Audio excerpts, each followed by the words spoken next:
শিল্পী তিনি সার্থক পিতা, তিনি সার্থক পিতা, সার্থক পুত্র জন্ম দিয়েছেন।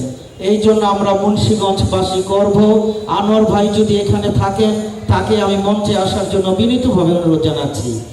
মঞ্চে আসার জন্য অনুরোধ করছি আনোয়ার ভাইকে।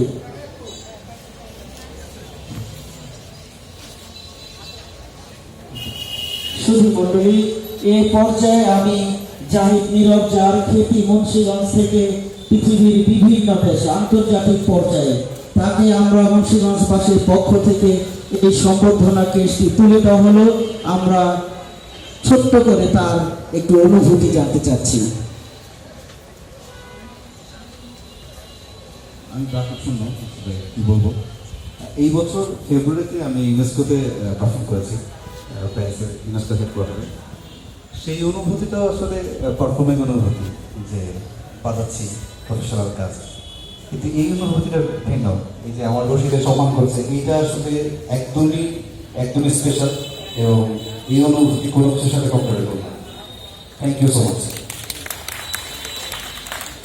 ধন্যবাদ। আমরা দোয়া করি তুমি এই বয়সে যে সম্মান অর্জন করেছ পৃথিবীর বুকে, আমরা আশা করি এই ধারাবাহিকতা অব্যাহত থাকবে এবং আরো অনেক দূরকে নিয়ে গিয়ে যাবে।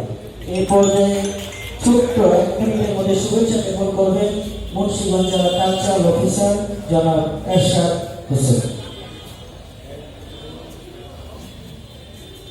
শুভেচ্ছা মঞ্চে প্রিন্সিপাল ম্যাডাম সহ সম্মানিত অতিথিবৃন্দ যারা উপস্থিত আছেন, সকলকে ধন্যবাদ জানাচ্ছি। আজকে শুভ সন্ধ্যার 18 বছর পূর্তিতে যে অনুষ্ঠানটি আয়োজন করেছেন, নিশ্চয়ই এই অনুষ্ঠানটি মুন্সিগঞ্জে আমি আসার পরে এত সুন্দর অনুষ্ঠান আশা করি আমি এখনো দেখতে পারিনি, অবশ্যই দেখার সুযোগ পাইনি।